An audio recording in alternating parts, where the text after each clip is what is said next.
Firmansyah dari Fakultas Keguruan dan Ilmu Pendidikan, jurusan PGSD kelas A.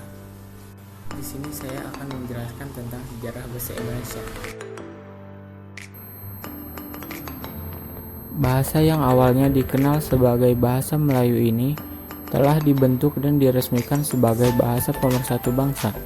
Diresmikan 1 hari setelah proklamasi bersamaan dengan konstitusi. Ejaan yang digunakan masyarakat Indonesia adalah Puebi yang diberlakukan sejak tahun 2015 lalu hingga sekarang.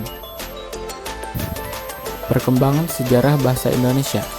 Bahasa Indonesia tidak terbentuk dengan sendirinya, namun merupakan pemisahan dan perkembangan dari bahasa Melayu.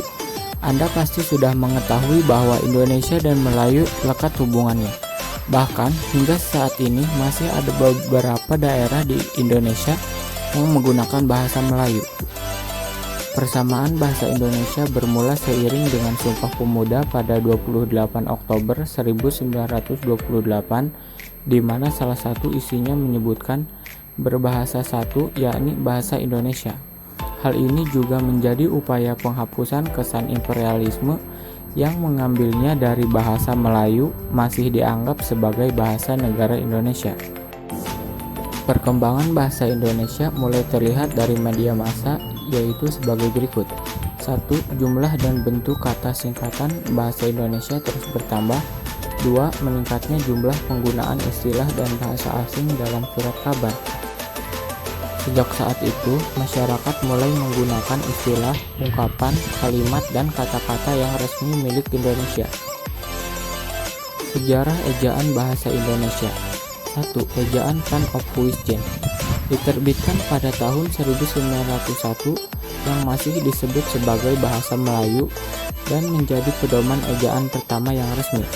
2. Ejaan Suwandi menggantikan ejaan Van of Huisjen. Pedoman ejaan Suwandi atau disebut dengan ejaan Republik diresmikan pada tanggal 19 Maret 1947. 3. Ejaan Pembaruan. Pembaruan dipimpin oleh Kijono dan E. Katopo yang berisi pembuatan standar set huruf. 4. Ejaan Melindo. Melindo adalah akronim dari Melayu dan Indonesia.